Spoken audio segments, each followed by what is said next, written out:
नमस्कार शेतकरी बंधूंनो, पुन्हा एकदा आपल्या सर्वांचे स्वागत आहे आपल्या शेती गुरुजी यूट्यूब चॅनल मध्ये।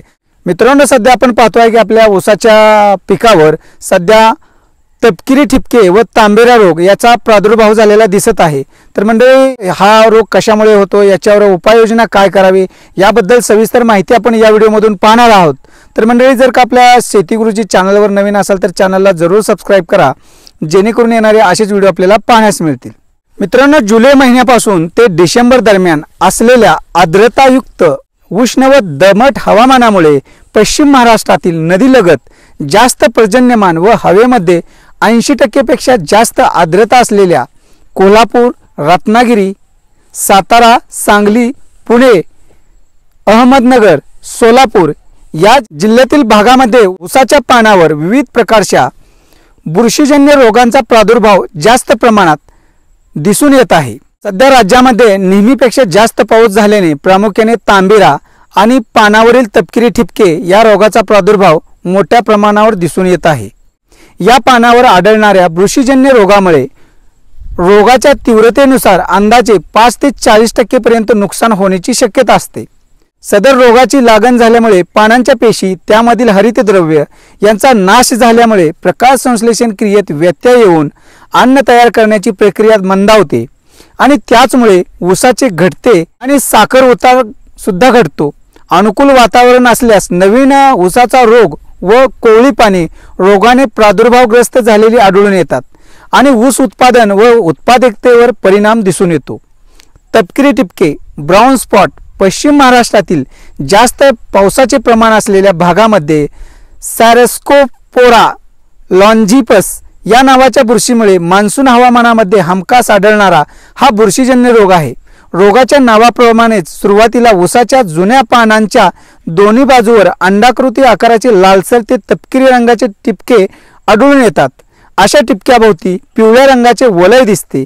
ठिपक्याचा मध्यभाग वाळून सुकून करड्या रंगाचा ठिपका, सभोवती लाल कडा, त्याला लागूनच पिवळे वलय असे एकमेकात मिसळलेले असंख्य ठिपके निदर्शनास येतात। बळी पडणाऱ्या जाती अनुकूल वातावरण असल्यास रोगाची तीव्रता वाढून सर्व पानावर याचा प्रादुर्भाव दिसून येतो। मित्रांनो, पानावरील ठिपक्यांची संख्या वाढून शेजारील ठिपके एकमेकात मिसळून मोठे ठिपके तयार होतात। अशा ठिपक्यांमधील पेशी मरतात आणि प्रकाश संश्लेषण होत नाही, त्यामुळे ऊस उत्पादनावर आणि साखर उतार्यावर अनिष्ट परिणाम होतो। रोगाची लागण मोठ्या प्रमाणावर झाल्यास ऊसाच्या कांड्याची लांबी व जाडी कमी होते। तांबेरा ऊसाच्या पानावरच दिसून येणारा हा बुरशीजन्य रोग आहे। सुरुवातीस बुरशीची लागण पानाच्या दोन्ही बाजूस होऊन पानावर लहान लांबट आकाराचे पिवळे ठिपके दिसतात। कालांतराने ठिपक्यांची लांबी वाढून त्यांचा रंग लालसर तपकिरी होतो। ठिपक्यांच्या भोवती फिक्कट पिवळसर हिरवी कडा तयार होऊन पानांच्या खालच्या बाजूस ठिपक्यांच्या जाग्यावर उंचवटे तयार होतात। असे ठिपके फुटून नारंगी किंवा तांबूस तपकिरी रंगाचे बीजाणू बाहेर पडतात। तांबेराग्रस्त पाने हातावर चोळल्यास बीजाणूंची पावडर पडते। हवेद्वारे या बीजाणूंचा प्रादुर्भाव होऊन रोगाचा मोठ्या प्रमाणात दुय्यम प्रसार होतो। पानावरील ठिपक्यांची संख्या वाढून शेजारील ठिपके एकमेकात मिसळून मोठे ठिपके तयार होतात। या रोगग्रस्त ठिपक्यातील पेशी मरून जाऊन पाने करपलेली दिसून येतात। प्रकाश संश्लेषण क्रियेत व्यत्यय आल्याने ऊसाचे उत्पादन घटते। आता पाहूया रोगाचा प्रसार। ऊसाच्या पानावर पावसाच्या अथवा दवाच्या स्वरूपातील असलेले पाणी प्रामुख्याने रोग वाढीसाठी महत्त्वाचे व अनुकूल घटक आहे। पानावर ओलसरपणा असताना बीजाणू रुजून बुरशी तयार होती। ही बुरशी पानांच्या अंतर्भागात प्रवेश करून रोग निर्मिती करते। पानामध्ये रोग निर्मिती प्रक्रिया सुरू झाल्यापासून 3 ते 4 दिवसात पानावर रोगाचा प्रादुर्भाव दिसून येतो। प्रामुख्याने या रोगाचा दुय्यम प्रसार हवेमार्फत व पाण्यामार्फत होतो। तसेच या रोगाचा प्रसार बेण्यामार्फत अगदी कमी प्रमाणात होतो। काही ठिकाणी मान्सूनचा पाऊस संपल्यानंतर पानावर आढळणाऱ्या रोगांचा प्रादुर्भाव कमी होत गेलेला आढळून येतो। या रोगास अनुकूल वातावरण कोणते? महाराष्ट्रामध्ये या रोगाची लक्षणे प्रामुख्याने जुलै ते डिसेंबर महिन्यापर्यंत दिसून येतात। काही बाबी रोगाचा प्रादुर्भाव आणि प्रसार करण्यास कारणीभूत आहेत।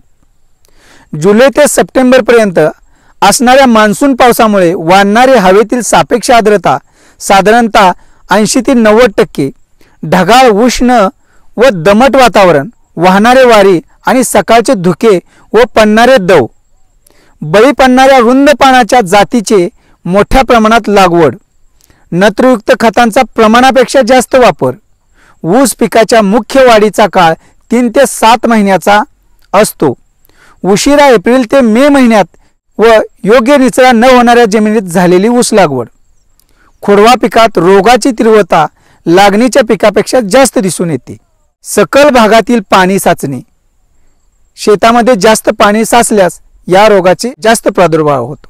आता या रोगावर नियंत्रण कसे करावे हे पाहू। ऊस पिकाचे निरीक्षण करून रोगाची लक्षणे, तीव्रता व पिकाची अवस्था पाहून काही उपाययोजना करावी। मान्सून हंगामामध्ये रोगाच्या प्रादुर्भावाबाबत ऊस पिकाचे सर्वेक्षण अथवा पाहणी करून प्रतिबंधक शिफारसीत बुरशीनाशकाची फवारणी करावी। तुटून गेलेल्या जमिनीत पुनर्लागवड करावयाची असल्यास पूर्वी तुटून गेलेल्या ऊसाचे अवशेष गोळा करून त्याचा नैनाट करावा। ऊसातील रोगग्रस्त पाने काढून नष्ट करावीत, पण एवढ्या मोठ्या प्रमाणात नष्ट करणे भी शक्य नसते। निरोगी बेने मळ्यातील रोगमुक्त बेने लागवडीसाठी वापरावे। रोग प्रतिकारक्षम जाती निवडून त्याची लागवड करावी। कोश 86-032 योग्य निचरा होणाऱ्या जमिनीतच ऊस लागवड करावी। ज्या ठिकाणी पाणी साचते अशा जमिनीत लागवड करू नये।